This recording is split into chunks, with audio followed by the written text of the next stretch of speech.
Hi, my name is Mark and I'm the founder of BrainSquall. In BrainSquall 101, we introduced you to your first BrainSquall. In this video, we'll take you to the next level, or should I say the next layer of BrainSquall. If you haven't seen BrainSquall 101 and you're not familiar with BrainSquall, you'll want to watch it first. You'll find the link in the show notes. In the next 10 minutes, I'll show you how we can take advantage of the layers, features, and capabilities of BrainSquall to create in-depth comparisons and analysis. So we ended BrainSquall 101 with this very simple analysis of a hotel operation. If you'd like to see this board for yourself, we'll include a link in the show notes. If you open the link to the shared board, you may make a copy of it so that you can continue to build on it. Once you've opened the board from the link, just click Copy Board in the top right corner, and you'll be directed to log into BrainSquall, or create a BrainSquall account if you don't already have one. Once you've done that, the board will automatically be added to your dashboard. Our copying feature is designed for use with templates in which you don't want or don't need to copy the data, just the structure. So when you get the copied board open, it'll look like this, blank. The structure's there, but the data's not. Our objective today is to talk about layers. But before we dive into this particular BrainSquall, let's look at a good analogy for layers. A layer in BrainSquall is another dimension on the information that you gather, organize, and share. Let's look at an example. This is the guest room floor plan of the Hotel Claridge in New York City in 1910. It is for the second floor of guest rooms. As you can see, the rooms are all a little different. There are two corner suites, there are some smaller rooms, there are some larger rooms. Some are similar to others, but due to the shape of the building, no two are really identical. What is identical is the floor plan on each of the floors. There is a corner room on each guest room floor. Room 212, 312, 412, and so on, they're all identical. But still, there's something different about these rooms. The guests. In room 212, we have Mr. and Mrs. Jones. In 312, we have the Patels. In 412, we have Mr. and Mrs. Karen. So now we know now we know the name of the persons in the room, but what if we wanted to capture more specific data, like check-in, check-out dates, rates paid, or other details? We'd probably put that in a table, something like this. And if we're a good hotelier, we would also want to capture some notes about each party, maybe something like this. So what do we have? We have a hotel room layout, and for each room we have the details on who's in the room and other facts relevant to their stay. And lastly, we have some notes on each party in the room as well. These are the essential parts of BrainSquall. What would it look like if we actually put this exact information into a BrainSquall? It would look something like this. Now, I realize that hotels have room management systems that are designed to do this, so I'm not suggesting you to actually use BrainSquall to manage guests, but it does show how layers work in a familiar context. Furthermore, while I wouldn't use it for managing guests, I would use it to manage an inventory. In fact, I actually had this job once. When I first graduated from college, I was the assistant controller of a 500-room hotel in downtown Dallas, Texas. My first job when I arrived at the hotel was to inventory every single movable asset in the hotel.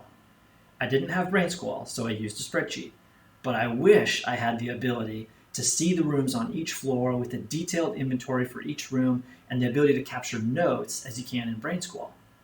In any event, to create this BrainSquall board, I simply copied the other board and changed the qualities in the table in the bottom right corner. I no longer want to see check-in and check-out dates. Instead, I want to see an inventory of assets for each room. And in the outline in the top right, instead of taking notes on guests, I can take notes on the state of the assets in the room. As you can see on the bottom, we're looking at the fourth floor. In BrainSquall, we call the tabs across the bottoms layers. Layers in BrainSquall are just like floors in a hotel. Now I haven't inventoried the third floor yet, so when I click on the third floor, I see that its layer is blank. Now there's something to understand about BrainSquall boards. Once you've created a board for a single purpose, you may discover other purposes for the same board. For instance, in this case, we've looked at a board to manage guest room information and to do an inventory of each room, two different use cases. But we could also use it to survey wireless connection in each room, right? We could look at what's the quality of the connection at each different location within the room and track that and We could add more data or details if we wanted, and then add notes on what we think the problem might be or how we can solve that problem. We could also use it to track the progress of a renovation. Which rooms are in which status? Who's working on what? Have we done the floor? Have we done the paint? Have we done the art?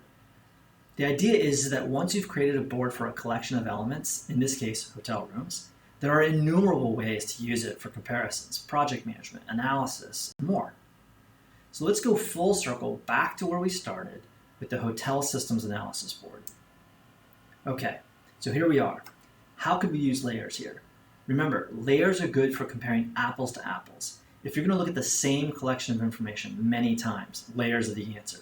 If you are going to look at different information for different situations, you go ahead and create a new board, or you can even copy an existing board and make changes that might be appropriate for the new situation.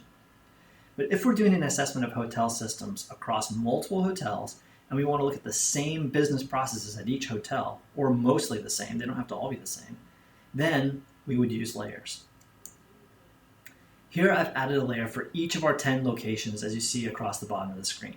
We are currently looking at the audit of the Seattle hotel. You can tell by looking at the bottom of the screen, you can see Seattle's highlighted. It looks like they are not very satisfied with their systems. But let's look at another layer, the Vienna hotel.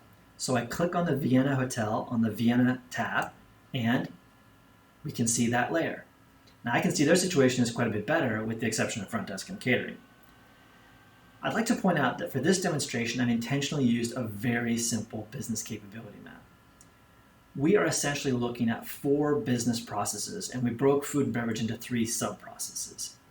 Of course, we can use BrainSquall to map up a much richer set of capabilities. For instance, look at this map of the legal department capabilities of a large corporation. In the hotel example earlier, we mapped out just 4 capabilities, with one of them to a second level of 3 sub-capabilities. Here we're mapping out 8 primary capabilities of a legal department and breaking them down as far as 5 or 6 levels of sub-capabilities. There are 161 elements in this map. To help you read it, let me zoom in a bit. Now, in this capability map, the purple element is the root. Then there are 8 green elements that represent the 8 primary functions of the legal department, according to one expert at least. For each subsequent level, we selected one capability to break into sub-capabilities. In this case, legal is broken into 8 capabilities, of which intellectual property is one. Intellectual property is broken into 8 capabilities, of which patent management is one. Patent management is broken into 8 more, of which filing is one, and so on, all the way down to the 6th level, which is PCT application and PCT designation, up in the top left corner, up here. So, none of this really matters unless you happen to work in or sell products and services to the corporate legal departments, as I did for 15 years. So let's go back and look at our simpler hotel example. Just as in the rooms example, once I've created a board of the business processes with layers for each of the hotels in our company, I can use it for many use cases. Here I'm doing an audit of the systems used for each business process. That's what we started with. But I could also use it to gather and share customer feedback on each of the business functions, or to do a deep dive into the people managing each of those functions.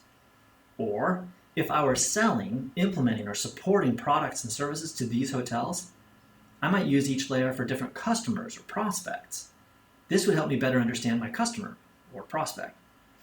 Imagine if the sales team gathered all this intelligence about a prospective customer and then pass that information on to the implementation team when they became a customer. Imagine if the implementation team could further enrich that information and pass it along to customer success. I'll bet your CRM doesn't do that. The bottom line is this. If you want to compare anything, products, places, people, processes, proteins, you name it, layers are your friend. In the first example, we were comparing floors of a hotel. So each floor was represented by a layer in the BrainSquall. In the second example, we were comparing hotels, and each hotel is a layer. In the third example, we were comparing customers, and each customer was a layer. Let me finish with this simple model. Start with a blank BrainSquall board and ask yourself, what am I comparing or analyzing? Those are the subjects of your analysis. Each subject gets its own layer. Then ask yourself, what questions do I want to ask? Those are your elements. Each element is a question. And finally, where do you capture the answers? The answers go into the outline on the top left. I'm sorry, on the top right. My hands are all mixed up. The answers go into the outline in the text, and the data goes into the table. So lastly, if you're struggling with layers and wondering how to set it all up, an analysis or a comparison, let me help you. I'm going to go back over that one more time because it's so important. First, you ask yourself, what am I analyzing? Am I analyzing a bunch of products, a bunch of people, a bunch of organizations, a bunch of proteins? Whatever it is you're analyzing, those are the layers, okay? So the many different subjects, those are each going to be their own layer. Then you say, what questions? What are the things I want to know about this, right? Like what are the processes I want to look at? Or what are the roles in that organization? Or what are the traits of this particular protein or person or whatever it is that I'm looking at? Those are the questions, okay? And then for the answers, you may have text answers, so kind of thoughts or conclusions or ideas, or maybe the answer itself is just kind of a long answer. All of that can easily go into the outline. But specific answers that are kind of more like data, right? So those kinds of things go down to the table. And you may have multiple parts to the answer, right? I mean, the answer may have what's the actual answer, but also like what's the source of the answer? What date did you get that? What's the status of the answer? Like, do we have is it confirmed? Is it unconfirmed? What's your degree of confidence in that answer? There's all kinds of things you might want to capture related to the answers, and all of that can be captured in the table and or in the outline. All right, so if you're struggling with layers and you want to know how to set it up for your own analysis or comparison, I would love to help. You can reach me at mark@brainsquall.co, or just go to our website, brainsquall.co, click on the chat button in the corner, and you'll go straight to me. Okay, for more training videos, BrainSquall, capability mapping, layers, all kinds of things, subscribe to our YouTube channel. And also, if you're interested, join our Ask Me Anything BrainSquall training webinars. The links for both of these are going to be in the show notes below. And lastly, every week we publish new BrainSqualls to inspire you and sometimes entertain you.